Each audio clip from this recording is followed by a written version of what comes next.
You are now entering the Rawer Zone.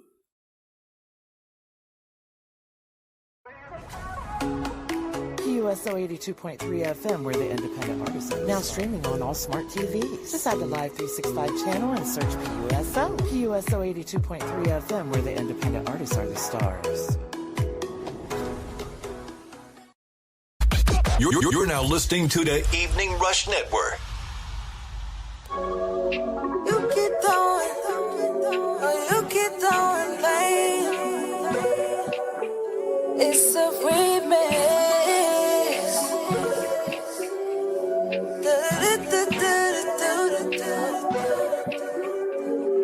You keep throwing blame. Bet that bell won't swing my way. Telling me what I do wrong. A list of complaints I see, but you gon' eat those words you say. Turn me off, then turn me away. Blindsided from my munching, your true colors came in waves. Thought I found you what I was missing. See, you get so defensive.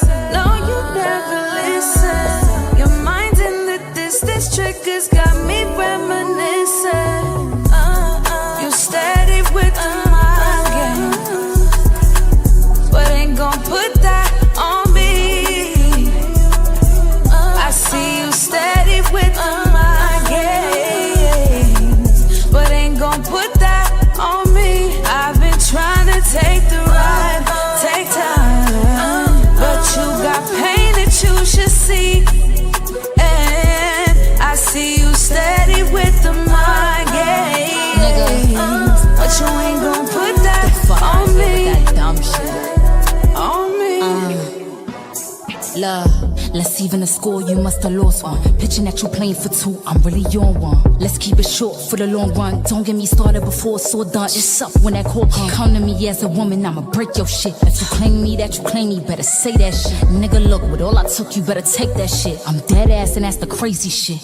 Know that I was never for the mini man. Can't feel how you carry on, cause I got hands in plenty, man. Build them up and break them down, you break through, then I'm breaking. I told you I wouldn't play around. You gotta stay up just to stay around. Where you had me is where you lost me. You come shopping this way, then it get costly. I'm on now that you off me. I had to shake that nigga off me. Hey, yo, B, you know me, I'm tired of talking. You steady with the mind game, but ain't gon' put that on me. I see you steady with the mind games, but ain't gon' put that on me. I've been trying to take the ride, take time, but you got pain that you should see.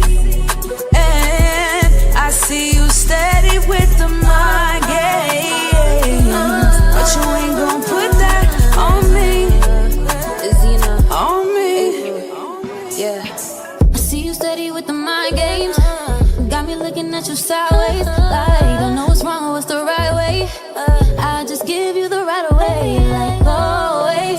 Cause you know that you're my baby, and lately you've been acting a little shady. So I'd rather stay out of your way. Cause when you do me wrong, I play the fool, but somehow you prove me right. You do this every time. Oh, don't you ever get tired, cause I'm tired. Like boy bye. So don't try it. No, I ain't buying your mind games. You steady with the mind game, but ain't gon' put that on me. I see you steady with the mind games, but ain't gon' put that on me. I've been trying to take the ride.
play with it, bring it come.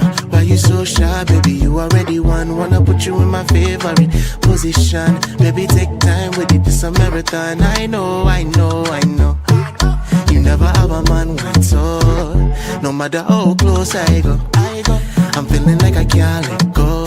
Grips on you tightly, I can feel your temperature. Baby, why you tempting me so? I love it when you press running up.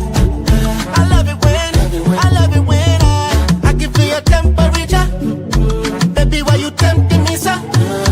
Feeling like you want give me some when I pull up, alright. My body's on you, your body's on me. So close I can feel you breathe. Now let me give you loving and let's be, yeah. My body's on you, your body's on me. So close I can feel you breathe. Now let me give you loving and let's be, yeah. You say I love the way you do me. Girl, my body on your body like a two-piece, yeah. We can make a little movie. And how you give it to me just like that. I know. Girl, you turn me on. The way you blow my mind up, I'm tempted to touch. Grips on you tightly, I can feel your temperature. Baby, why you tempting me so? I love it when you press running up. I love it when I can feel your temperature. Baby, why you tempting me so? You know that it's a vibe with me. Put your phone on D&D. Cause my body's on you, your body's on me. So close I can feel you breathe. Now let me give you loving and let's be. You know that it's a vibe with me. Cause my body's on you, your body's on me. So close I can feel you breathe. Now let me give you loving and let's be, yeah.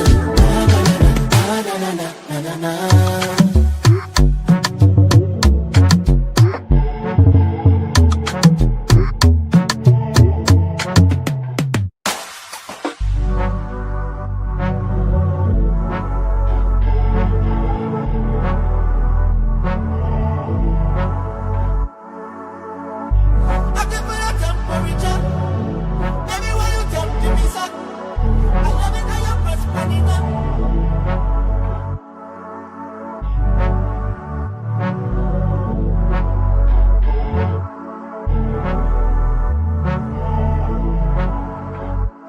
Shop by an icon.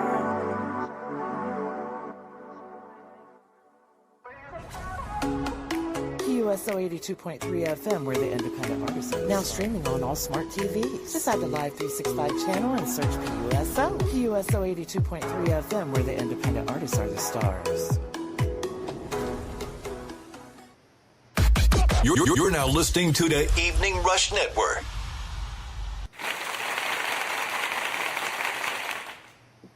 We here. What's up, world? It's your homegirl, Ivy, Katie, whatever you want to call me. Just talk to me nice because it is my day off and we are in the raw zone and the sun is still out. So I consider that a win right now. Whew. You can catch us everywhere on our website, www.rawzonenyc.com. Subscribe to our YouTube at rawzonenyc. You could catch us at our wonderful radio homes, PUSO 82.3 FM, every Wednesday at 8 a.m. Eastern Standard Time, and the Evening Rush Radio Network every Friday at 10 p.m. Eastern Standard Time. And, of course, you can stream us on Spotify, what? iHeart, what? Amazon Music, what? Apple Podcasts, what? And wherever you get your podcast fix. Are you looking to promote your brand, business, or music? Partner with Welcome to the Raw Zone and reach listeners in over 150 countries with 20,000 listeners across all of our platforms. And artists, if you want to be featured in our Raw Zone picks or added into our rotation and on the Evening Rush Network Radio, email us to submit at mnrbookings@gmail.com. We are powered by Official Cap House. Please make sure you get involved with them. They are our hub for anime, entertainment news, networking, and more. Lock in with them and tell them the Raw Zone sent you. Whew, hold on. We are now proudly powered by the PNSBC. Where's my logo? Apologies, guys. Courtesy of our friend and longtime guest of the show, Mr. Coney Brooks. The PNSBC brings together top high school players from across New York City. The league emphasizes education, competition, community service, and personal growth, preparing players to succeed both on and off the court. Opening day is March 7th, and all the games can be streamed on YouTube. If you want to subscribe and show support to our local community teams, please click that link in our description. Tell Mr. Brooks if you're looking to sponsor them as well, help these kids go for more opportunities, please tell them the Raw Zone sent you. Whew. Ladies and gentlemen, my friends, like every year, I always thank you guys and the people that were part of our 2025 Give Back for Sean season, whether you donated, shared, partnered, volunteered, or simply showed love and support. Because of you, last year we got to make strides on our I'm very excited about our guest today, so I want to really get through this. But because of you guys, we raised $5,200 and we're working towards a $10,000 goal by the end of this year for the Sarcoma Foundation of America. Every dollar is raised on behalf of not only Sean Seguid, but Kelly Brown and their fights against sarcoma. Sean was diagnosed with an extremely rare and aggressive cancer called intimal sarcoma of the pulmonary artery and lungs. A cancer so rare that fewer than 130 cases have been reported worldwide. It's a cancer that hides within blood clots, often detected by scans, and is tragically discovered too late. In Sean's case, it was found during emergency open heart and lung surgery that ultimately saved his life, long enough for him to fight, advocate, and educate an entire community about cancer most people never heard of. Sarcoma is what's considered a forgotten cancer. It makes up less than 1% of adult cancers, yet impacts both adults and children. Symptoms are often mistaken for everyday aches and injuries, which delays diagnosis of treatment. This is why our mission matters. This is why awareness matters. Through our Give Back, we proudly raise funds for the SFA, supporting research, treatment, and resources for patients. And along our journey, we got to meet a sarcoma warrior named Kelly Brown, who had joined us on our show, and we met her on the road to the sarcoma race in Philadelphia. Her bright spirit and disposition is what motivated us even more, especially over the last 2 years. Her strength, joy, and spirit continue to inspire what we do. So in 2026, we're still looking for our partners, sponsors, and donors for our fundraising year. If you want to help us grow our mission, increase awareness, and save lives, while of course promoting your brand, please hit us up at IV Productions, hit us up Roswell NYC, hit us up to Rockview Entertainment, and we will be having the official flyer very soon. Our last announcement before I get to introduce our guest. March 15th, we outside at Singer Hall, the 505,000 Experience concert event. Rockview Entertainment and TitanRap.com are bringing energy to Sunnyside, Queens with a lineup that speaks for itself. Hosted by Child the Model, we got performances by Akil Ali, a famous rapper, and of course, the Titan of Rap himself is going to be performing with DJ Ace of Spades on the stage. Wow. Get your tickets at TitanofRap.com. Meet us at 4820 Skillman Avenue, Sunnyside, New York, 11104. Whether it's 5 people or 5,000, the experience always stays the same. Real music and real vibes and real energy. Whew. Wow. All right. Let me take this off. So I hope, because I don't see his camera on, but I still see he's in the building, so I'm very excited right now. I am very... My phone wants to ring with the Weekend ringtone. Happy birthday to the Weekend, by the way. But tonight on Welcome to the Raw Zone, we're honored to sit down with someone who's been a true architect of sound culture and community. I have been literally very tenacious over the last 5 years since my last interview with him to try to get another interview with him, because everything he seems to do has always been inspiring and make people want to level up. Hailing from Bronx, New York, Dr. Antoine Amadeus Thompson Sr., PhD, known globally as Amadeus PBM, is a multi-platinum music producer, elite drummer, music director, author, and educator whose journey represents what happens when talent meets discipline and purpose. from playing drums in church at just 10 years old to becoming a longtime music director and tour drummer for Trey Songz, and collaborating with powerhouse artists like Chris Brown, Rick Ross, and Jennifer Lopez. Amadeus has helped shape a soundtrack of a generation, but his story is bigger than plaques and stages. As an inductee of the Bronx Walk of Fame, a published author of The Story of Amadeus and the Beat Goes On, and a mentor dedicated to uplifting the next wave of creatives, he embodies evolution, not just in music, but in leadership and legacy. Tonight, we're really honing into that. We are talking about community, our cultural responsibility, music, self-reflection, and moments that move the world. So without further ado, because I'm talking way too much, let's give it up for Amadeus, everyone. Hey, thank you for that amazing intro. You understand how much I've actually missed seeing you around here? Man, I'm honored to be back. I didn't realize it was 5 years, man. Time goes by really quickly, I see. The pandemic. Yeah, wow. And look how far we've come, since then, man. That was a very challenging time for us all. So to be here today, I'm You grateful. weren't even Dr. Amadeus yet. Right. Yeah, a lot has happened since then. And now that in a way, it feels like, we were in such turmoil then, but we're still in a position where things have changed, but not really. Right. So I guess first and foremost, going based off that, how are you doing? Because this show has been more about self-reflection than it has been about anything else. So how have you been doing in the last, since the 5 years have passed? Yeah, I'm doing amazing. And, sometimes, we've learned that usually people don't answer that question honestly and transparently. So since our conversation, that happened during the pandemic, I've done a lot of work within myself, for myself, because, at the end of the day, I can't be good for anyone else if I'm not good for myself. So I just definitely remaining prayerful, working diligently. And in the time from, now until we've seen each other, I've had therapy, which has been a true blessing to me.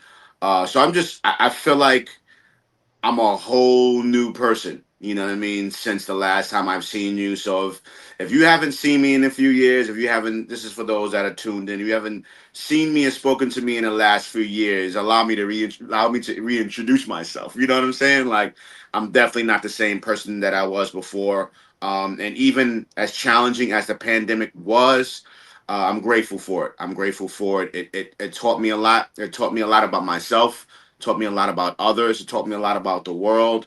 And life can be about perception, you know what I mean, in regards to how you perceive things and how you see things. And oftentimes so much we take things and others for granted, being that, you don't see nothing happening. You don't envision something going wrong or something going left. But like I said, that pandemic taught me a lot. I'm appreciative of everything. I see things differently. I view things differently. And even if, something's going on, something is challenging, something is not so good, somehow I look for the positives in all of those things and try to focus on that. And I was just sharing with someone earlier, we only can control what we can control. You know what I mean? And sometimes we allow things that we can't control to consume us and overtake us. And at the end of the day, it's like, if we can't control it, why allow it that power? So just a different state of mind, different space, and grateful, like I said, to be here today and where I am today. For those that don't know you, I introduced you, right? Mm-hmm. But for everyone else that doesn't know, if you had to sum yourself up in 30 words or less, how would you describe yourself? I know I hate the cliche question, but I know that's gonna. That's all good. Father, king, musician, music director, music producer, author, man of God, a person that's chose faith over fear, a Bronx native, and someone that literally took something from nothing. You know what I'm saying? And nothing. Well, I said that wrong. Took nothing and turned it into something. Which is all of what you see behind me and all of the accolades, which is all cool. But at the end of the day, deep down inside, a God-fearing man that is grateful for my God-given gifts and talents. Became a love and passion, and shared it with the world. I know I probably took longer than I was supposed to, but that's I how mean, I can sum it up. I didn't want you. You could always tell from when I spoke to you. Like, I always want the conversation to not feel like the normal. Oh my God, tell us where you from. What's your EBK? Right. Like, I want to make sure like you're treated like the person that you are, Thank you. and it's celebrating your accomplishments. But at the same time, it's also because I watch a lot of sitcoms, right? Or like back in the day, you would remember they used to say the names and refresh it somehow because you never know who's tuning in. So you always got to remind them of the person, even if they've been on or not. Absolutely. And I love that. And it's funny because you say that, right? I always introduce myself, and people will be like, I know who you are, or like, why did you introduce yourself? Or I'm like, I just come in, and and you know me very well. I have a very humble spirit, a very humble vibe to me.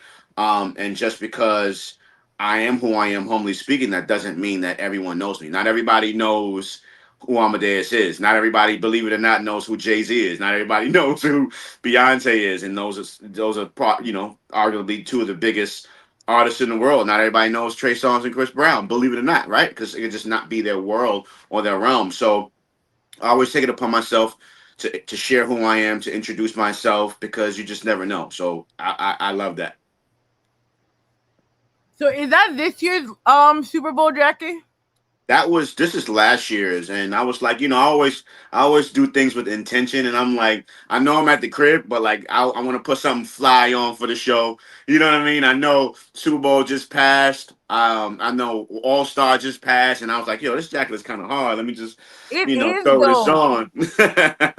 Shout out to Starter, shout out to Carl Banks, shout out to Tex. I didn't get this year jacket yet. I gotta send in a phone call to make sure I get this year's, Super Bowl jacket and NBA All-Star jacket. But this is from last year.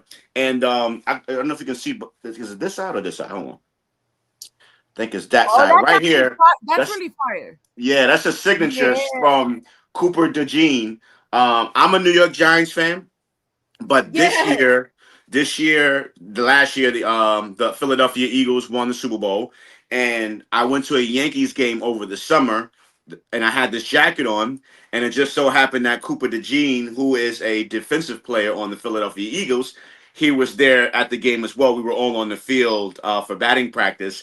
And even though I was a Giants fan, I thought it was abomination, but I was like, you know what? I want to celebrate this king. He won a championship. He's an amazing player, and this is the actual, championship he won. So I was like, hey, bro, go ahead and sign my jacket. And he laughed. I said, I'm a New York Giant, but go ahead and sign my jacket, man, just to show love. And he was super cool about it. Saquon Barkley is over there, and a former New York Giant player. I'm absolutely happy for him, excited for him. And I'll say this, right, from a deeper lens. Go where you celebrate it, not where you tolerate it. And I'm going to say that again for the people in the back. Go where you celebrate it and not where you tolerate it. What do I mean? Sometimes, not everyone is deserving of your presence. Not everybody is deserving to be in your space. Not everybody understands your value. You know what I mean? And sometimes we allow ourselves in certain spaces, and we allow certain people around us, right, that don't belong. And it's not saying that I'm better than. I just know who I am. I know what God made me to be. I know my power. I know my influence. And at the end of the day, if you don't exude love, if you don't exude genuine love, and hold yourself to a standard, then you can't be in my space. You know what I'm saying? And I felt like, I don't know, we went on a little tangent, but they didn't appreciate Saquon. They didn't appreciate him. They didn't value him. They wanted to test the market in the trading field. Are you kidding me? Like, Saquon is one of the best running backs of all time that we had on our team. And we, as a Giants fan organization, not me, but leadership, didn't see the value, and we let him go. And he went ahead, joined the Philadelphia Eagles that saw the value, and they won a championship. You know what I'm saying? So, but they won back-to-back championships, didn't they? No, I thought it was last year. I think it was. I think you're right. Not back to back, but multiple. But They won, and correct. You're right. It was Eagles, and then it was the Chiefs and the Niners or something, and then it was the Eagles again. I think you're right. If I'm not mistaken, I don't quote us. Don't quote us, but Yeah, don't quote us because it's been a I think you're while. right. I think But you're right. wait, since we talking about Super Bowl, and only because my sister put me onto football, and we're a Giants household. Okay, But in her mind, no matter what, even if Tom Brady is no longer on the team, it's forever fuck the Patriots. Oh, absolutely. No matter what you do, the Patriots will never get better. That was the mentality through the whole Super Bowl. Absolutely. Them and the Dallas Cowboys. Now, Yes. we have a bigger beef with the Dallas Cowboys than we have with the Patriots. We definitely don't rock with the Patriots, but our beef is bigger with the Cowboys. Now, the fact that the problem is we beat the Patriots twice. And every time, it comes up, they have a hard time digesting the fact that as a New York Giants fan, we beat them twice. You know what I'm saying? Yeah. So that could have been 2 more rings, but we put the stop to that. You know what I mean? So they're just so saying. salty, like Undertaker streak, and it's so bad because I'm sitting at Connect Bar, and shout out to Connect and Pookie and everyone that threw the party over there. But I'm dead sitting here with my friend's cousin, and he's like, "But you don't have to be this salty." I'm like, "Yes, I do," because you guys are so mad over this streak that you're like, their fans are saltier than Mets fans and Yankee fans when it comes to the Subway Series. But then on top of that, the team is playing ass, bro. Congratulations to Seattle, but damn, bro, you won that shit off of field goals. I mean, listen, as a football fan, it's amazing if you can win in fashion, but a win is a win, right? So I won't even take that away from him. Whether it's a field goal, whether it's an interception, whether you make a touchdown, whatever it is, however you win, even if it's ugly, if you win, you win. So they got in, and obviously they didn't live up to the standards. The Seahawks took it. I'm happy for the Seahawks. Again, shout out to Julian Love, because Julian Love used to play on the New York Giants as well on the defensive end, and been doing really, really, really incredible over there in Seattle. So hopefully the Giants to get their shit together, man. Like, it's just crazy. You know it's you, and you know it's your organization when people leave your organization and they excel. So that happened for Saquon Barkley. Yeah, that happened for Saquon Barkley. That happened for Julian Love. Also, Leonard Williams is over there on the Seahawks too. He also used to play for the New York Giants. So all 3 of them left the Giants and went and got a Super Bowl. So Giants, listen, get y'all shit together. We got a new coach. We got a new staff. Bunch of different players that I feel like are already incredibly talented. So hopefully this will be a better season. And again, sorry that we went on this tangent. Football is my number 1 sport. It's my absolutely favorite sport. So when we start talking about football, it get a little crazy. It's perfectly fine because it kind of segues into something I did want to talk about with you. But I'm still a little annoyed that we had 2 back-to-back amazing halftime shows with 2 back-to-back ass games. It happens, man. It happens. Listen, if it was my choice, I would have loved to see because the Seahawks is a great team. I would have loved to see the Seahawks go against like the Broncos or the Bills. Who else was competing? Or like the Rams. Like just so that it was at least some good competition. Like halfway through, I was sitting here watching the game with my son, and I'm like, bro, this is the Super Bowl, man. Like this is not even like I was patiently waiting, excited for like Bad Bunny because I was like. Well, hopefully Bad Bunny gives us an incredible show because this ain't it. And absolutely he did. It was like I stayed at the bar until then, like till after the halftime show. Mm-hmm. And then I took some of that time to walk home because I work at Winged Academy in the Bronx. So Okay. I gotta be there by 10 a.m. or my boss is gonna be pissed at me again. So I wasn't doing it. I was already 3 for 3. I had to work Saturday. I came on time. I was gonna do it again Monday. Got you. Heard you. I failed by like 10 minutes, but I made it to work. But needless to say, though, like the game was still like at the last place that I took it, and I walked like 15 minutes in the cold. Wow. Like there's no change, and it's like someone posted something about NFL being sports entertainment now, and I'm like, I'm a wrestling fan, but I don't want to see that if that's for football. I don't want to see that for other things. Right. I like the entertainment as like the only thing that really entertained me on the last 2 Super Bowls was Kendrick and Bad Bunny. That's true. That's true. Um, That's true. It happens. It happens. Hopefully next year we'll get a more exciting game. We'll see. But listen, at least throughout the season it was a great time, and I had a great time. oh yeah. This season was incredible. You know, a lot of injuries, unfortunately. I would have loved to see the Colts in, who had Daniel Jones. There used to be a New York Giants quarterback that's been doing extremely well at the Colts until he got injured. So a lot happened. A lot of players, you know, went down this season. So hopefully they even out players on our team. So I'm looking forward to the next season. So until then, let's enjoy basketball. Baseball is loading, which is another favorite one of my sports. So I'm excited. So, what is your take on the Bad Bunny show, the halftime show? Loved it. Obviously, I'm not Spanish. I mean, I can pass for like Dominican, and you know, with the curly hair and the tone and all that. But Too much time up there, that's why. you know what I'm saying?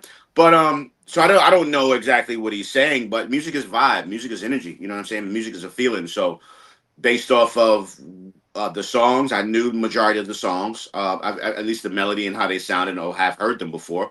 So that was pretty cool. I loved the set. I loved how many people he involved, from dancers to other artists that he included, Ricky Martin and Lady Gaga, and then having the queen that owns I don't know if it's a bar or something in Brooklyn.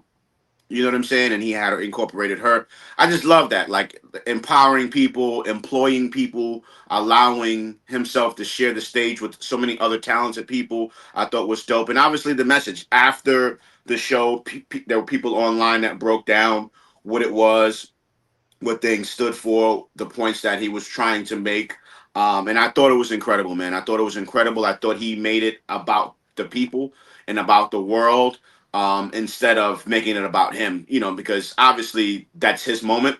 It's a big moment. It's a special moment. Your music streams go up. People, you know, who haven't purchased the albums, purchase the album. It's a big moment, that you spend a lot of money for, you know, the artists and the NFL.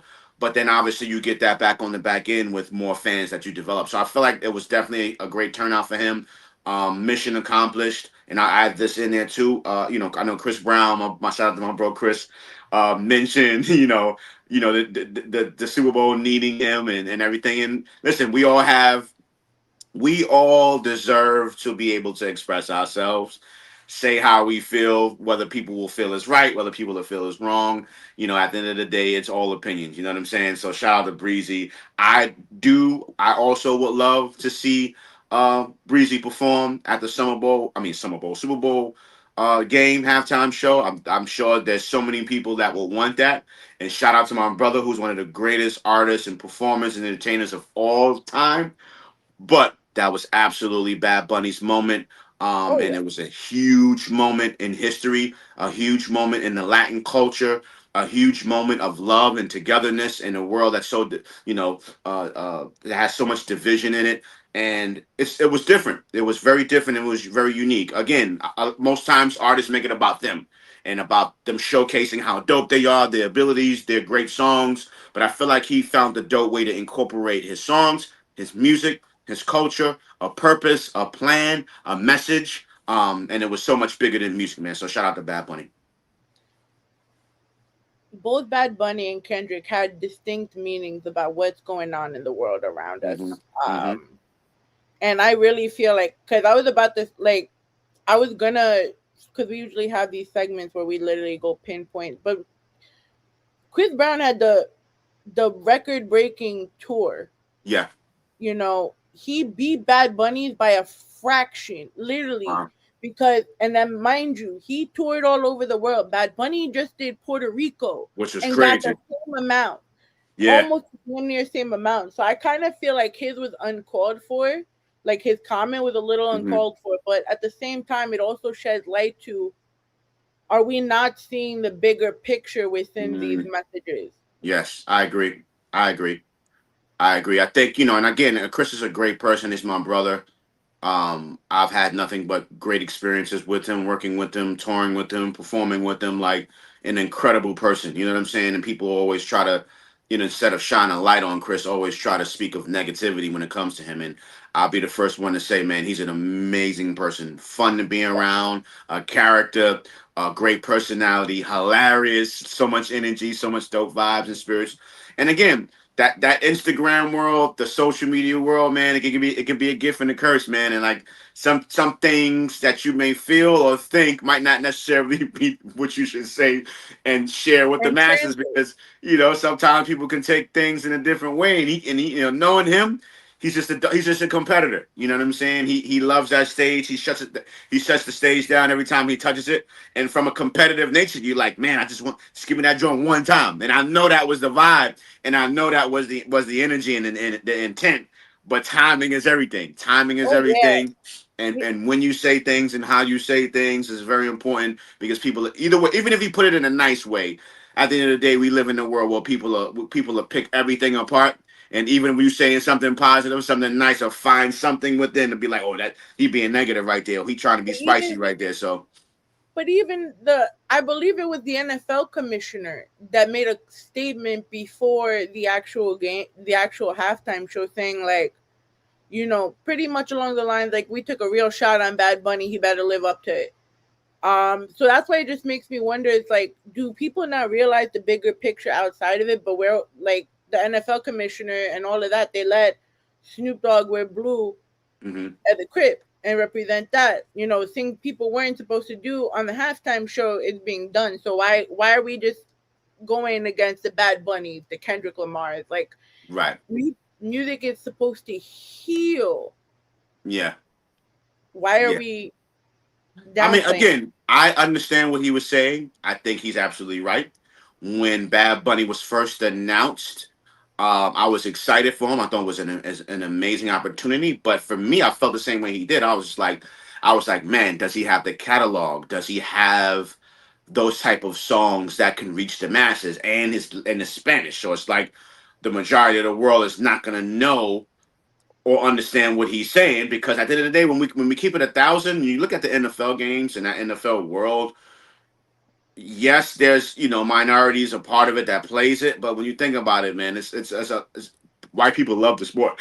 Like when you look at them stands and you see them tickets, and I'm saying this with love, like Yeah. white people fill those seats.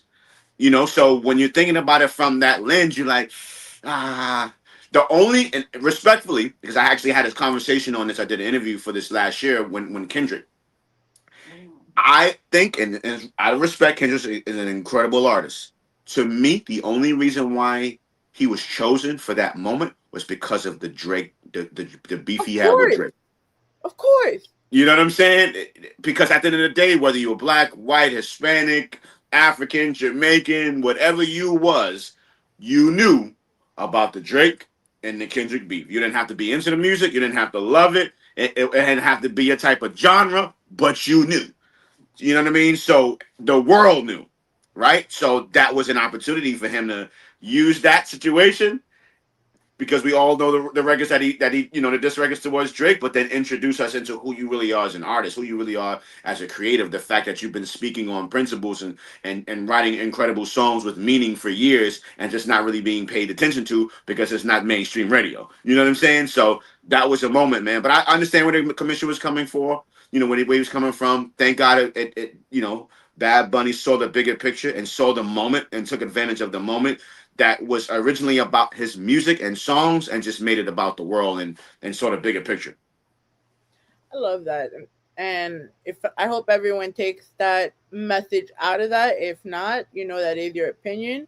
Right. But we're gonna get back into the man, the myth, the legend himself here, Mr. Amadeus, because we really went in that tangent about football. We did. You should see, I love football. So It's sorry if having everybody fun. tuned in. I love football. Football is my number one sport. I watch on Sundays, and I'm so glad it's gone. On Sundays, I sit here uninterrupted. I don't want no company. I don't want no guests. Just me, and I watch as many games as I can until it's over, until the last game is over. That comes on at 8 o'clock, and then I enter back into the world. But I love football. Mondays, Thursdays, when they have it on Saturdays, football is life. So to the ladies out there, it's just a disclaimer. If you ain't into football, You don't. Matter of fact, I'm gonna say it like this: you don't have to be into football, right? Okay. If the person you love or the man you're dating or you're getting to know someone and they're into football and you're not, learn to love it, learn to appreciate it, learn to support it because it ain't going nowhere. That's I'm the telling you same that thing right for now. I'm telling you right now. Like I love football. Like so, just get down with the program, man. I'm just saying. That's how I Just feel saying. about wrestling when I'm not working because I be tired by the time I come home, and then my students will get mad at me because I'll watch it all on like Friday, Saturday, so they're not allowed to talk to me about it until it's the whole week passed, and then they gotta wait another week so I could catch up. Right. Uh, but it's a lot, right? Because now that we're going into that, like you take that time to yourself. How important is it? And I think we've also learned it more recently with the death of James Vanderbilt. How important it is for you to take that time, not only for yourself, but to be there to spend the time with your loved ones and just do things that make you feel alive. Yeah, very important. And I learned this, with going through therapy of setting boundaries and setting them and keeping them, right? And not feeling away or allowing others to manipulate you or change how you feel. You know what I'm saying? And it's very important, man. I hit the gym every single day, and if I can't get in the gym, it's because of work or me not able to physically be in there. But I'm in there every day, and it just creates a sense of peace. It brings a sense of joy to just see the sweat pouring down my face, to see how hard and committed that I am, that I'm working in there and changing my eating habits and being focused and committing, to a lifestyle of taking care of myself, man. And I love it. I love TV. I love watching TV. I love playing video games. You know what I mean? I love listening to music. I love the movies. What are Like, you playing? What video games you playing? I mean, I'm not a. Let me be clear. I'm not a gamer. Like I'm Okay. not, but I love games. So I play. I love and no judgment, please. This is video games.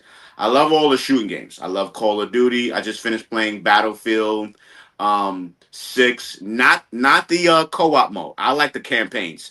I like Okay. being a part of the story. I like feeling like I'm in the midst of. I'm a character in whatever that story is being told. So I love Call of Duty. I love Battlefield 6. I love Gears of War.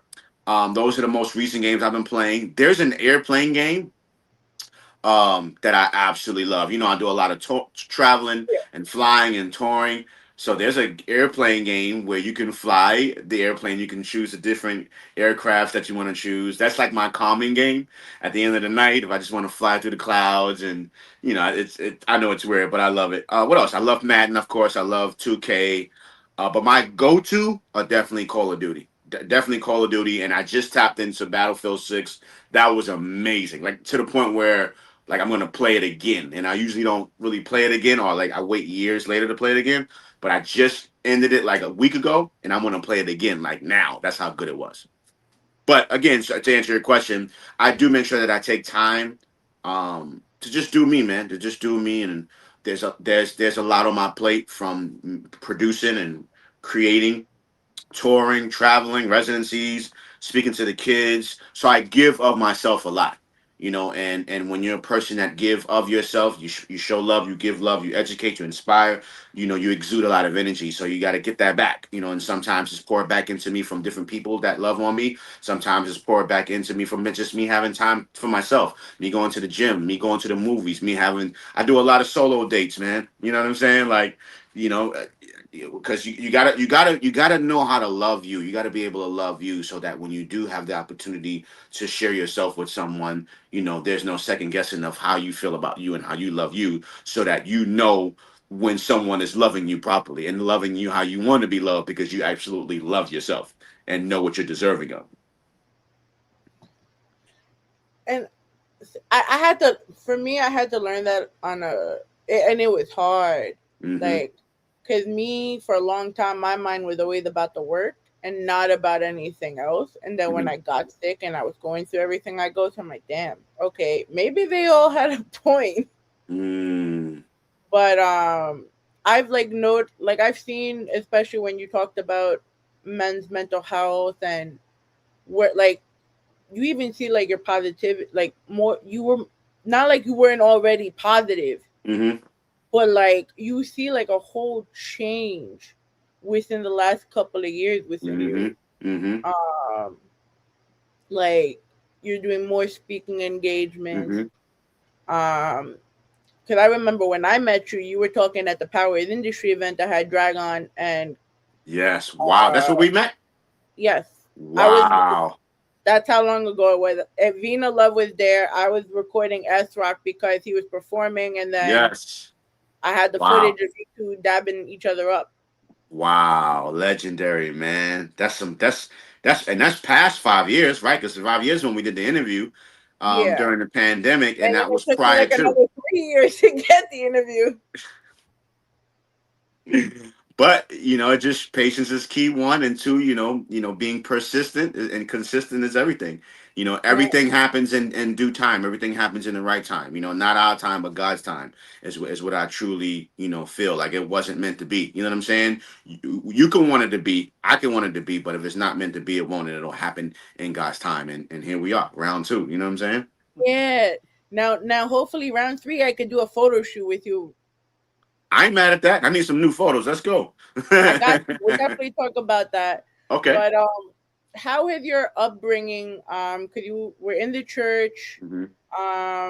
You were raised in a very family-oriented household. How did that help your mindset in being there and like being a speaker, being an educator, being in a way a healer because you're helping people not only through your words but through music. Absolutely. Well, first, shout out to my mom and my late dad. Just the foundation, like, making me go to church. I remember when I didn't want to go to no church, man. What kid want to go to church, man? It's Sundays, it's all day, it's boring. We don't understand what's being said. We don't understand what's happening. You know what I mean? But no matter what, they like, oh no, this whole house is going to church. And the older that I got, the more mature that I got, I was able to understand and really take in what was being said and what was being taught. And that honestly became my foundation and who I am today. That's what makes me who I am today. A God fearing man that believes that I got my gifts and talents from God, and He's blessed me to be able to do what I do. And me being from the Bronx, me being from the Bronx, me being from the hood, from the projects.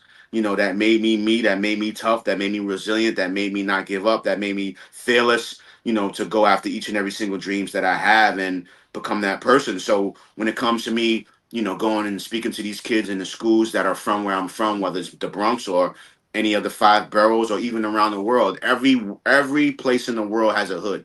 And I learned that. Australia has a hood.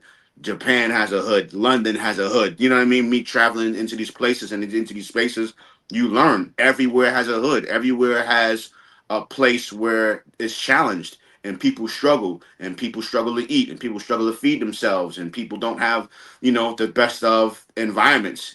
So for me to become who I am today, crazy to even say it, Dr. Amadeus, going, from the hood, from the projects. I finished high school, Colonel Hayes High School, and I started college for a little bit, and I realized that wasn't me, and it wasn't my path, and wasn't my journey, and I rebelled, and I went over here to chase this career in music, and here I am. So I just want to be a light. I just want to be a light, of because children are not having the conversation in regards to what they want to be and what they love and what they're passionate about. They're learning the fundamentals, math, reading, science, which you definitely need in order to survive in this world. But it's like, why should you settle in life? Why should you do something or become something that someone else wants you to be? So when I have this conversation and I ask the question, like, what do you love? What do you want to be when you grow up? What are you passionate about? These kids light up, man. Like, and they really love the conversation and they love sharing what it is that they want to do and what they want to be. Some believe in themselves. Some are like on the cusp of like, oh, maybe I could do it. And then you have a whole other group of students that don't believe, right? I went to a school in Brooklyn, um, and there was a few kids that came up that said, I wanted to be this and I wanted to be that. And I'm like, you believe in it? You're like, no. And one girl broke down crying in my arms. I don't know what she's dealing with at home. I don't know what she's being told at home. I don't know what she's being told at that school. But in that one moment that we shared, she'll never forget me. She'll never forget the conversations that we had in front of her 300 other classmates. She'll never forget the hug that I gave her and telling her, no, you can do it. You can become the surgeon you want to become. And that's what it's about. You know, it's bigger than music. Like Bad Bunny, it's bigger than music. I feel like God used the musician side of me and the producer side of me to get to this point for a bigger picture. You know what I mean? And it's not about the accolades is cool, the awards is cool, the street name is cool, but I want all of that to be motivation and inspiring to the youth, to you, to adults, for people, you know, that are 50 years old, that are 40 years old, that are 30 years old, that feel it's over. Like, no, I can't live my dreams no more. And I'm like, how? Like, you got life. You got breath in your body. If you woke up today, that's an opportunity for you to go after what you love. Do what you want to do. You know, be who you want to be. It's never too late. But at the end of the day, we sit back and we be in prayer and we ask God to it's like wanting God to be a genie. You know, hey, I wish I can become this. I wish I can do that. I wish I can go here. And you sit back and wait for him to ching, and then you become that thing. And it doesn't work like that. He'll open doors, he'll create opportunities, but you have to do your part. You know what I'm saying? You got to put the work in. You got to season your craft. You got to believe in yourself. Like everybody here, you, me, everybody that's tuned in, you have dreams and aspirations. You have gifts and talents. There's things you can do I can't do. Period. And that's what makes you special. There's things that I can do you can't. And for those person that's tuned in, somebody is sleeping on their dreams, somebody's sleeping on their gifts, somebody is sleeping on their talents, somebody is scared, somebody is afraid, but you working for somebody else. You clocking in each and every single day, working for somebody else that wasn't scared to start that school, wasn't scared to start that business. You know what I'm saying? Wasn't scared to start that company, that production company, that film company, like, what are we really doing?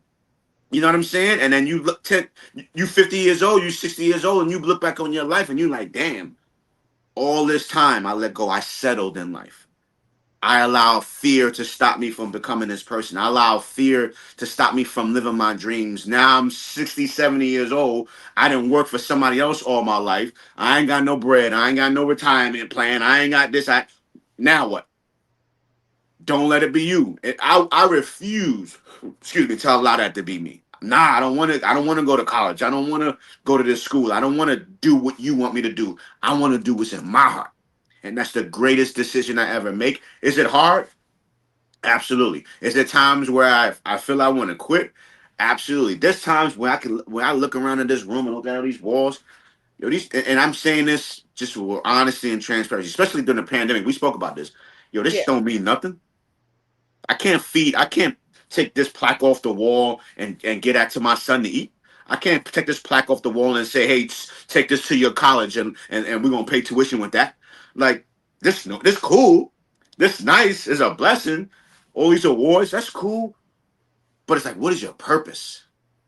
And for me, my purpose is to change the world. Am I the best person? No. Am I perfect? No. Am I flawed? Absolutely. But there's enough love in me, and there's enough humility and of wanting to see others make it, want to see others achieve their goals, want to see others win. Like there's space for all of us to win. There's enough money for all of us to be filthy rich. They print money right now. That second that just went by, new hundreds are printed. That's enough for you. That's enough for me to win. Where I ain't got to hate on you, you ain't got to hate on me. But you just got to put the work in. I'm putting the work in. So the question is, at the end of the day, are you putting the work in? You know what I'm saying? And that's the whole thing. You don't got to be the talented. You got to be the most talented, the best, the greatest. But what's your work ethic? I'm not the best drummer in the world. And I'm not saying this to down me. I'm just being a buck. I'm not the best producer in the world. I'm not the best Yes, he speaker is. in the world. Yes, he is the best drummer in the world. Let's stop. If you say that, cool. I don't feel I am, right?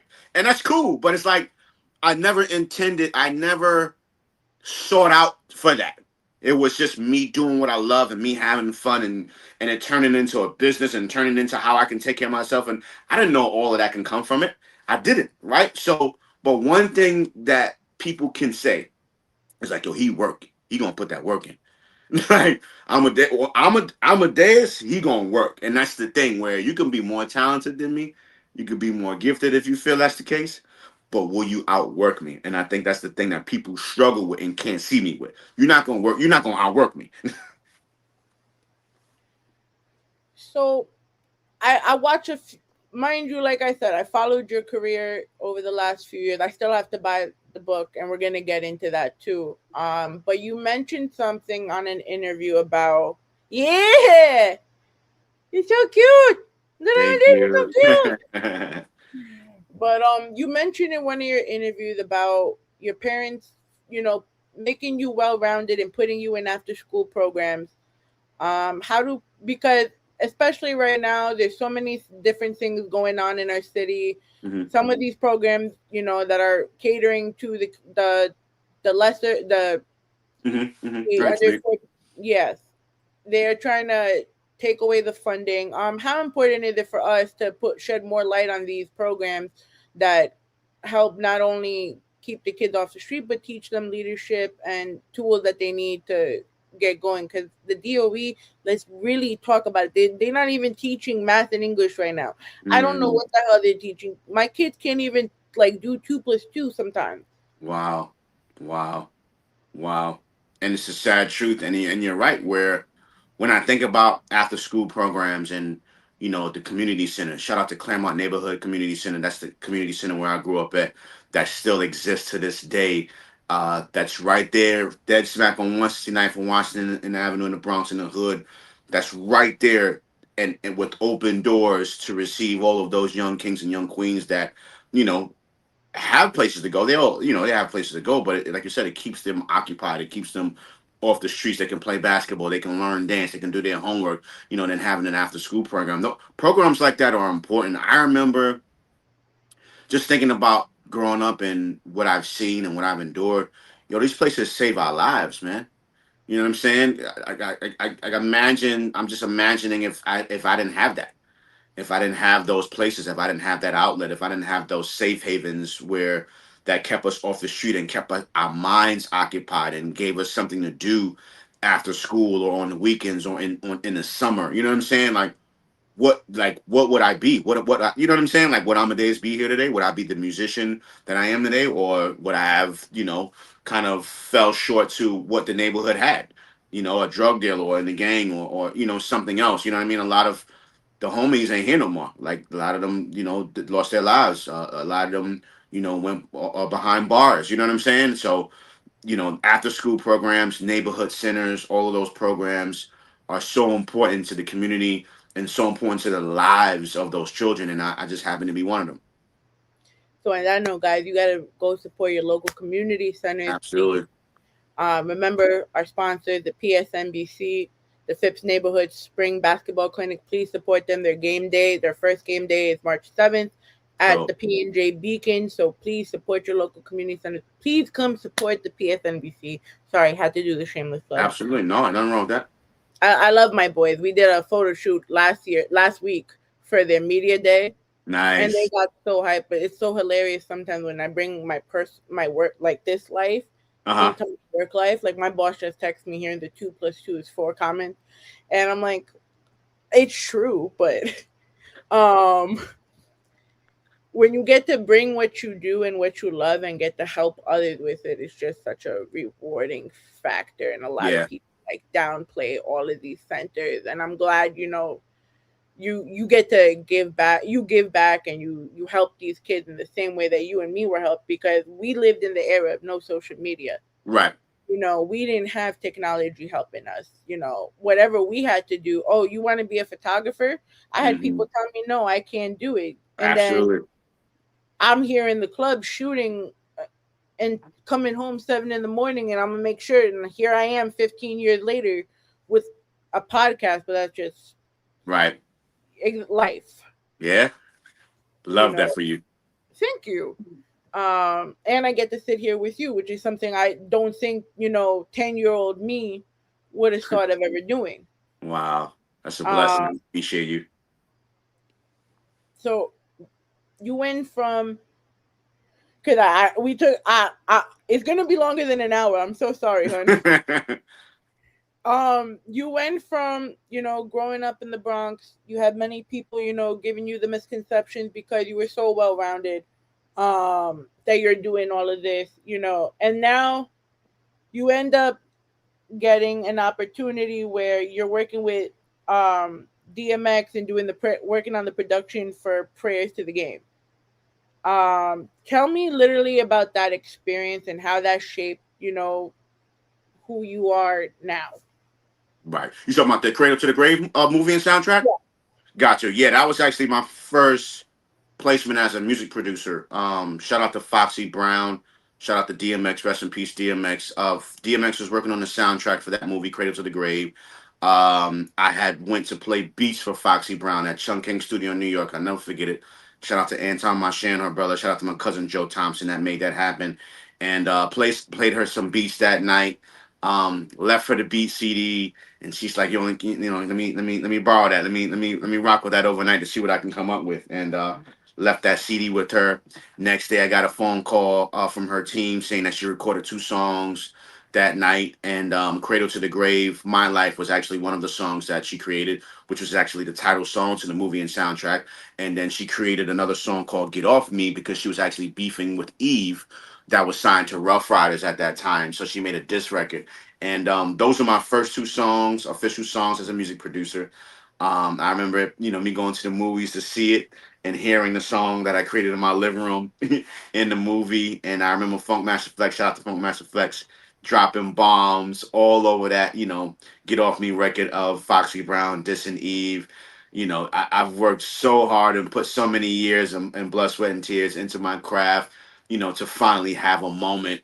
The plaque is up here in the corner. I don't know if you can see it, but that is my first plaque I ever received for the first song I ever produced in my life that was released. It earned me a gold plaque, which means it sold over 500,000 copies, hard copies, not streams. Real units. iTunes wasn't here, Apple Music wasn't here, Tidal, Spotify, none of that. You have to go to the store and actually buy the CD, the cassette tape, the vinyl in order for it to count. So, oh, love those days. Love those days. So, yeah, shout out to Foxy. Again, rest in peace. Rest in peace, DMX. Definitely a pivotal moment in my career as a producer. How do you feel about that era coming back? Because you already saw like Cardi going back on the streets when she was putting her promo rollout. Now you got J. Cole selling CDs. We're going back. I feel like we're going to a more updated version of that era because Yeah, we're never going to just abandon the internet part now. correct. But we're seeing a hybrid of what used to be with what is now. How do you feel about that? I think it's dope, man. I mean, people always want to see people, man. It's nothing like seeing someone face to face, you know what I mean, or seeing someone right in front of you. It's one of the most exciting things when I think back to, running around to the labels trying to play my beats for everybody and seeing Jay-Z leave Def Jam and you know what I'm saying, seeing like Redman or like, Memphis Bleak or Ja Rule or 50 down the street, like you live for those moments, you know what I'm saying? And us being in New York is the city of dreams, you're bound to see anybody at any specific time. So the fact that they took it back to the street, the what do you call it, the street promotion, you know what I'm saying, street teams, and really being out in the streets and promoting the album, I thought was dope, man. So I love that. So we're gonna start getting you back out on the streets, playing in the drums on the train, like.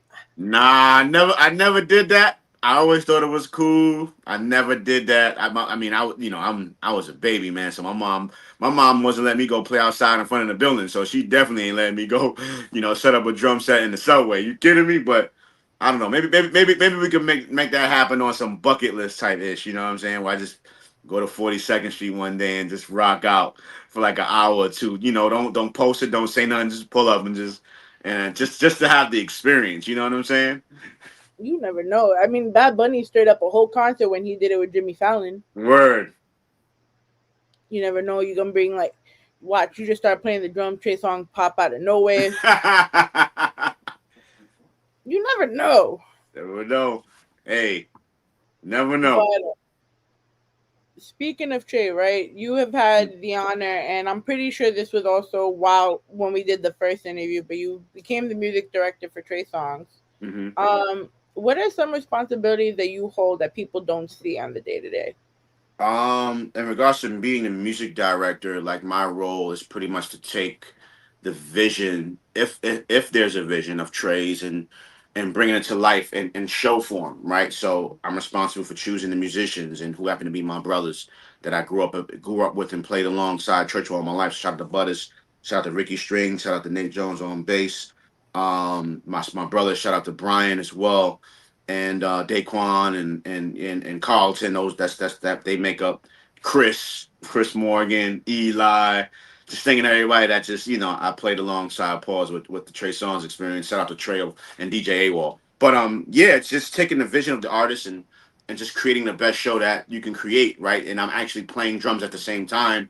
So it's like two roles in one, being the music director in charge of the band and also performing, playing drums as well. So I love it. It's pretty cool. And again, me working alongside my brothers, as musicians, we know each other like the back of our hand. So that makes it an even better experience. Trey trusts me. He trusts them. So most times, he'll walk in and be like, "Yo, what we doing?" And I'm like, "All right, the set list. The set is we got an hour show. These are the song I picked. These are the orders." Most of the times he rocks with it. Sometimes he'll come in and make his edits in regards to what songs we should move or change or start with. But usually, man, I know him so well that I'm usually on point. With that. And shout out to, I don't know if she's here. Is there any way I can see like the comments and stuff or no? So ironic. So I think people are just watching and not commenting because my comments are not showing at the moment. Okay. But shout out to Deani Harper. Hopefully she's in there. She's amazing. If you're in here, please tap in. Yeah, shout out to Deani. She's worked with us alongside Trey for years, handling the marketing and everything. And hopefully she's tuned in. She's worked at Atlantic Records for over 20 years, and she's doing an amazing thing. She's always been amazing. So shout out to her because it's a team effort. You know what I'm saying? It's a team effort. Everybody has their areas and how they succeed and make everything better. So definitely shout out to her if she's still here right now. But yeah, I love what I do. Back in the day, I mean, I've been with Trey for 20 years now as his music director and drummer. So I've seen a lot, man, from us growing as musicians to us growing together. Pause just in case. Like I was saying, the growing part. I don't know how people, if you could take that.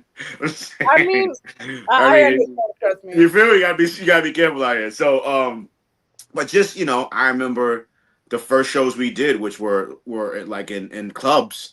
You know what I mean? Where we could barely fit on stage, like, and people was in there talking and like like literally having meetings while we're performing and not even caring, and then it just changed. Like it just changed. It went from that to us performing in theaters and opening up for Jay-Z, in arena tours at Madison Square Garden and opening up for Usher. And then I don't know if people know this, but like Miguel, shout out to Miguel L. Varner opened for us on one of our tours with Trey. So we introduced, the world to Elvana and Miguel. Same thing with Big Sean, the Anticipation Tour. Big Sean opened up for Trey. That's when he had the song with him and Chris Brown. Yeah, like people don't know that, man. Trey created a lot of opportunities and opened up the door for a lot of amazing artists that are doing their thing today, man. So shout out to all of them, man. But I love it, man. I love being able to tour the world and perform these amazing records on stage in front of thousands and hundreds of thousands of people. Is a blessing. How are you able to balance your creativity while leading under pressure? So while touring, or just saying in general? Well, you technically both, right? Because you lead within touring, you lead within as the CEO of Platinum Boy Music. So I guess both. Yeah, and I like that question because what people don't know is, so when I tour, I don't produce. I don't create at all. Like if I'll send out music, I'll send music to artists in order to create songs, but I don't produce while I'm on tour because I just like to be able to focus on the fact that of the shows, because a lot happens. Like we change shows on a day-to-day basis. We're traveling. We're going from one city to the next on a tour bus. It's a lot. It's a lot of blood, sweat, and tears and wear and tear on our bodies. So I like to be present and just be able to focus on what I'm doing. I'm getting paid very, very, very well for doing what I'm doing. So I'm like, I'm just going to stay present, focus on the shows, making sure that we're giving people the greatest experience that we can give, right? When you go to a concert, you're spending money on your fresh, you're spending money on your hair, your nails, your shoe game. You got to pay for parking. You buying drinks. You might need a babysitter. So a lot of sacrifice goes into that. So with that being said, I want to make sure that we're doing our part musically to create and give you guys the best experience you can possibly get while sacrificing coming to our show. So that's how I run that. and I use the inspiration that I see, hear, experience on the road, and I use that when I get off of the road to create. I've created some of my greatest songs and music after coming off of the tour because I'm thinking about everything that I've seen and experienced and watched and been a part of that motivates me to create great music. And in regards to just leadership, I think timing is everything. I think it's about balance. Because not only am I a CEO or the music director and drummer, I'm a father, I'm a dad. I have kids. I have my personal life. I have family. So it's just about trying to find a balance, which is not easy to do.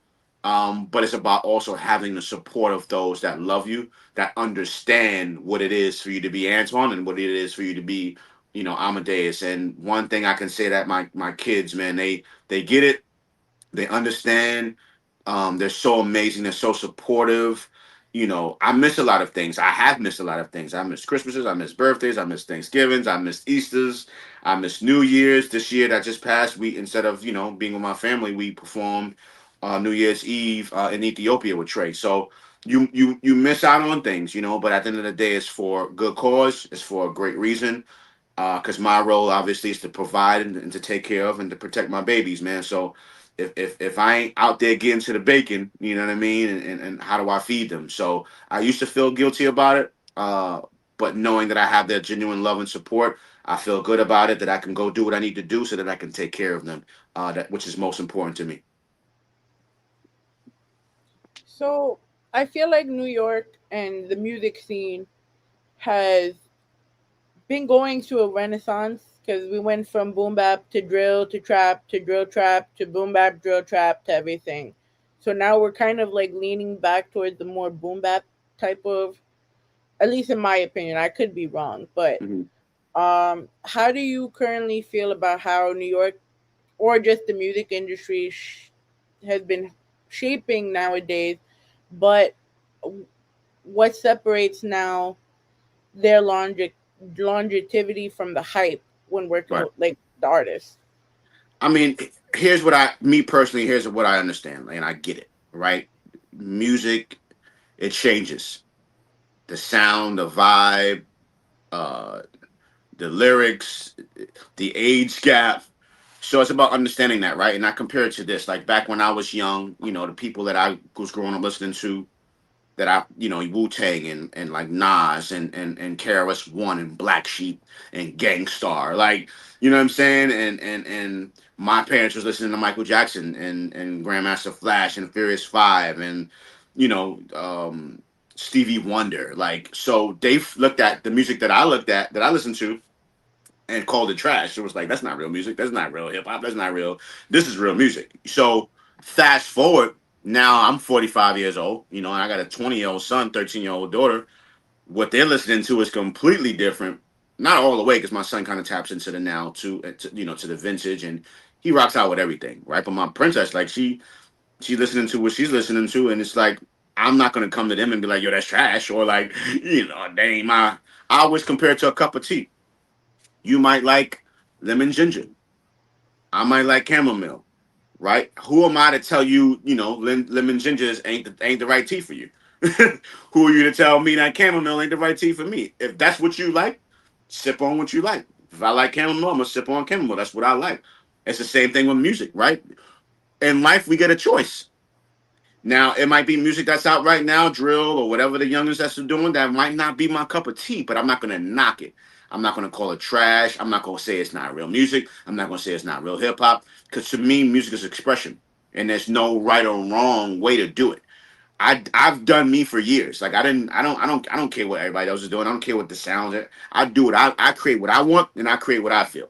Period. If you like it, you like it. You don't, you don't. It just so happened that a lot of artists like what I created, and now we're creating masterpieces together. But I've always locked myself in the room, did what I needed to do, come out like this is what I got. Either you love it or you don't. So I just have a respect for all creatives. I value all creativity. I honor it. I respect it. And again, it doesn't necessarily have to be my cup of tea, but I'm not going to devalue it. I'm not going to say what it's not. I'm not going to, because at the end of the day, if it's an opportunity for them to do what they love, which is what I'm doing, which is what I've always done, and an opportunity for them to take care of their loved ones and their families in a positive manner, who am I to say, oh, no, that's whack, or that's trash, or they ain't.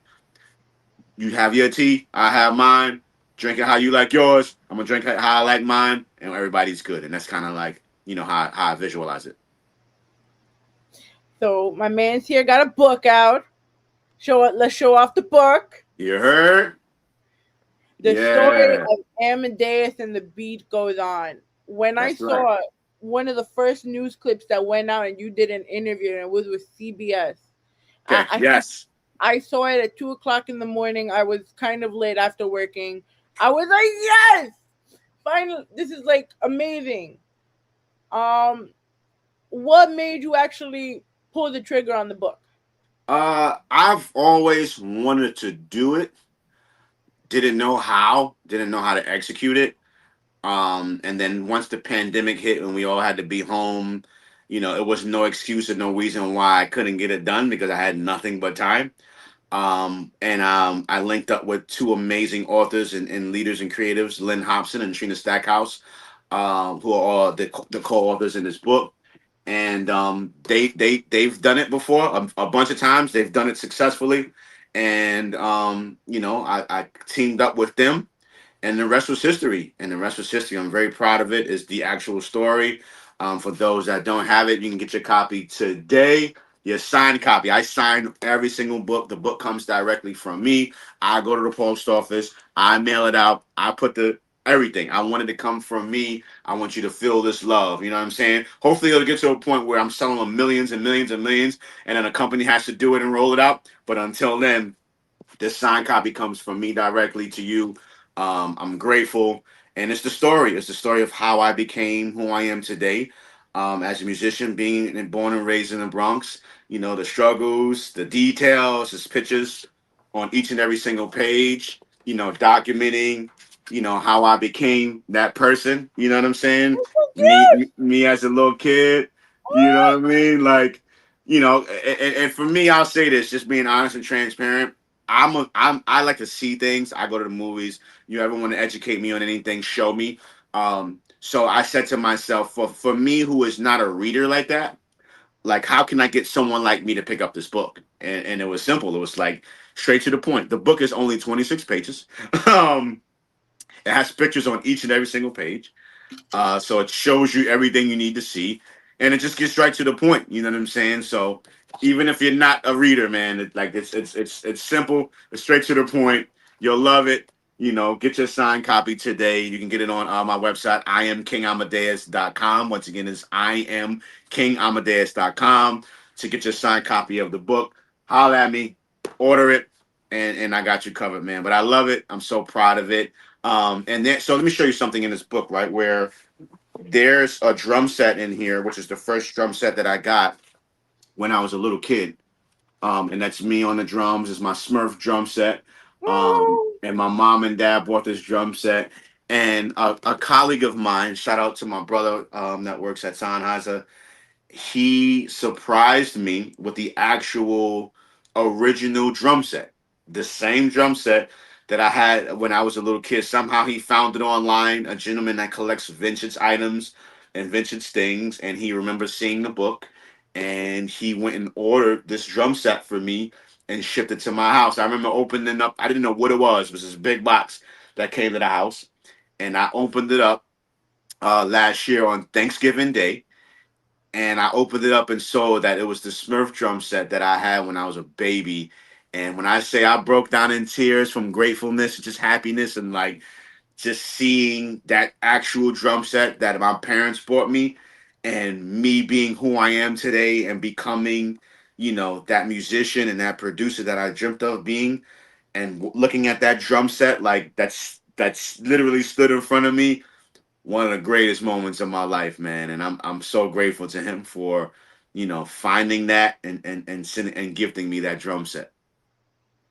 That must have been amazing to see life kind Oh of my go full God. circle. Crazy. I called my mom because my dad had already passed, and I called my mom and I was crying, and she thought something happened because I actually spent Thanksgiving alone purposely. So she thought it was that. Like she was like, thought I had a hard time, and I'm like, no, I'm good. I had a great night. It was the end of the night. The Giants, of course, the Giants had lost, as always. So I was like, I gotta show you something, and I showed her the drum set, and she was like, oh my God. I was like, this is why I'm crying, and and I hit it, hit the drums, and it sounded like crap. Everything sounded the same, and I was like, "This is what y'all had to listen to." Like when I was younger, when that, ugh, like, oh my, it pissed me off, and I'm a drummer. It just sounded like plastic, like dot dot dot dot dot. I was like, oh god, and I just thanked her, man, and I was like, I don't know what y'all saw in me, and my dad. I wish I had the opportunity to just ask him that question, like, yo, what did y'all see in me that encouraged you guys to buy me a drum set, right? And think about it, there was no YouTube. There wasn't like I was videos that I was watching or watching drummers play or like wasn't nothing there. But when I got this drum set, it was an automatic thing. It was like if I saw it before. It was like if I've been there before. It was like if I lived this life before of like a drummer. I knew what to do with it. I knew how to hold the drumsticks. I knew to bang and hit the drums. It's like, how did y'all see that? But it's crazy. I gotta ask my mom that question, man. But I'm grateful to my parents.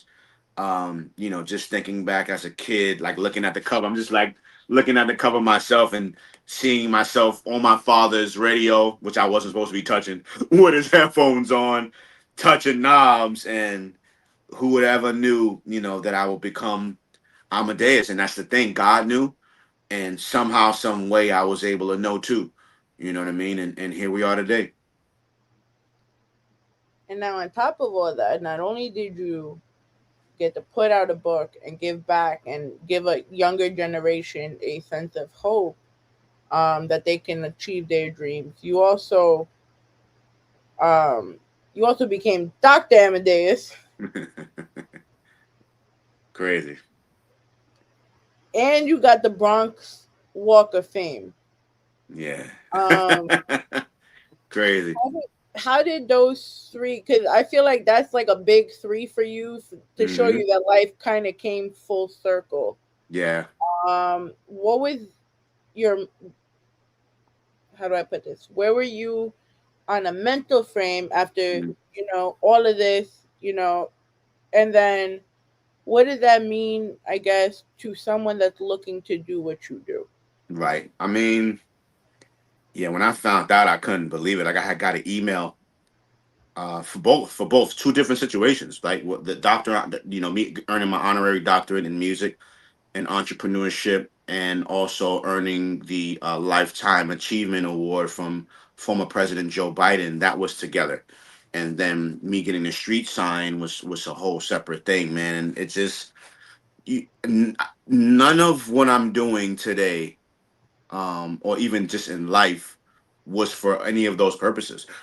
Excuse me. It was just me doing what I loved and creating music, and I didn't know it was going to turn into any of this. I didn't know I was going to become a speaker and be going and talking in front of kids and hundreds of kids around the world. Like, let's play drums and make beats. You know what I mean? But when you tap in spiritually, and thank God for my late pastor and bishop Michelle White, who educated me so much from a spiritual lens and guided me from a spiritual lens, like a second mom to me. Like I just learned so much from her, and was just able to tap in from a spiritual sense. And God has so much in store for us. And I'm not even just speaking of me. I'm speaking of you. I'm speaking of those that are tuned in. Like we see ourselves as this thing or someone, but God just looks at us like, man, if you can just tap in to who you really are and get a glimpse of how I see you, it's over. Like, and I want to like just think about what I just said. Like for you, and like if you can see yourself, who is good, if you can see yourself through God's lens, like you're the only you in the world. Somebody can have your name, your complexity, your hair, your ethnicity. There's only one you in the world, and you're perfectly made in His image, right? So when you're able to tap into that and I'm saying this in a positive lens, that's a scary thing, like in a good way, like because if people are not tapped into who they are and they don't recognize your light, it's a scary place to be in. But the fact that I was able to do that and pivot and see that there was more inside of me from a spiritual lens than music, and allow the music to be the music is what got me in front of you. Now that I have your attention, here's more. And that's when, God gets the glory, and that's when I share what he puts on my heart, and that's where the inspiration and the motivation and the empowerment comes from. Because I got your attention because I became this guy. So now you're focused. Oh, I want to hear what he has to say. He made it. He won. Cool, but it's more to it.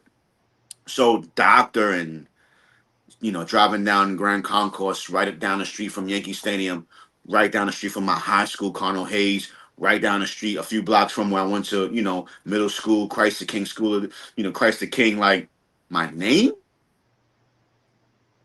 legendary. Like, that lives forever.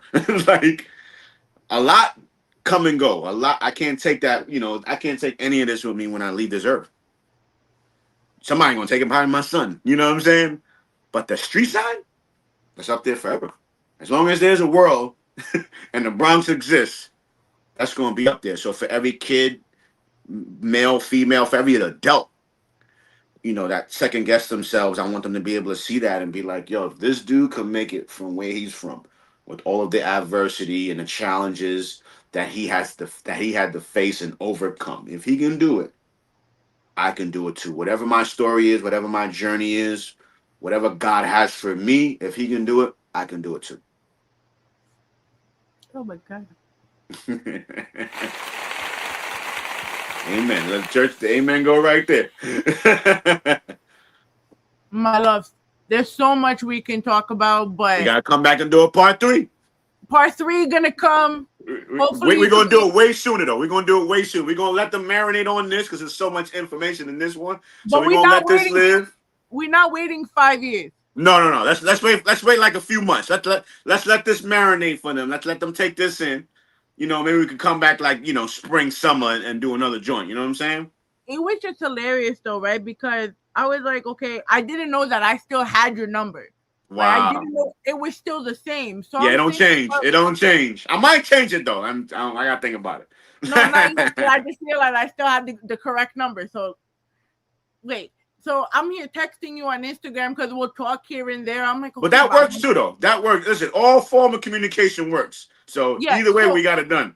But I started from Instagram, but I'm like, yo, maybe if I hit the email and do the proper thing, see how well, and that worked over everything. So artists, I tell you this, please send things in a proper way. Send an email. It gets you places.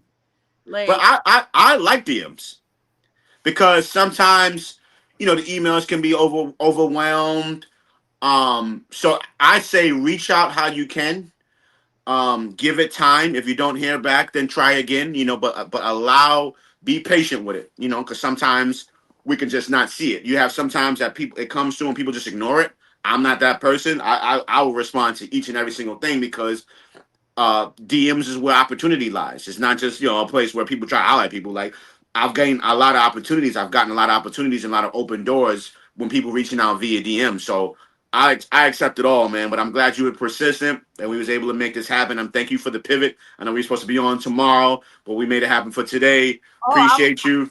I'm a little happier because that you said that because I was thinking about it. I'm like, yo, I'm gonna come from work. Yeah. I just hope I have everything ready on time. I'm thinking about it and you text me, right? I'm like, yes.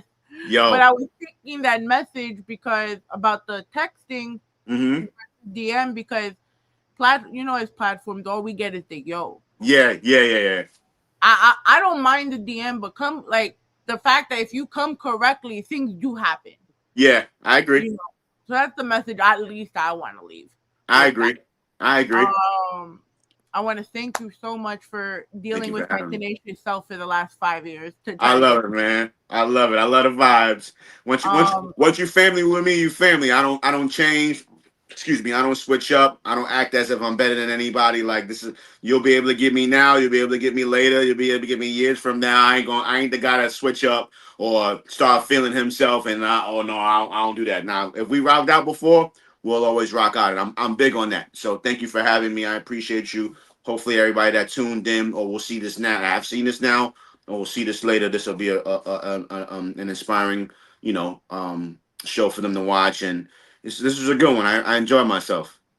So I do hope, when you're home for a longer period of time, we could actually catch up. Absolutely. Um, We got to talk about your school too, man. You DOE or you charter? so I work for Phipps Neighborhoods. I Okay. am an admin for the West Farms Beacon. So I could definitely connect you guys. And my boss, he's probably watching this right now anyway. Yeah, put us on email and let's get the dialogue and the conversation going and see what we can make happen. Yeah, I would listen. We would love that. The amount of work you do just for the community alone, it's always very inspiring. So I do thank you for everything you do. Thank you. So tell everyone where they can find you. Yes, Instagram Amadeus AMADEUS PBM. And for those that wasn't sure what PBM is Platinum Boy Music. That is my company, Platinum Boy Music. So again, Amadeus AMADEUS PBM on Instagram. My website is IamKingAmadeus.com. Once again, it is IamKingAmadeus.com, which is where you can order your signed copy of the book on the site. Instagram is where I share everything, so you can't go wrong following me and locking in on there. The link to the book, of getting the book and everything else, is actually in my profile on my Instagram, so you can lock it and get it there.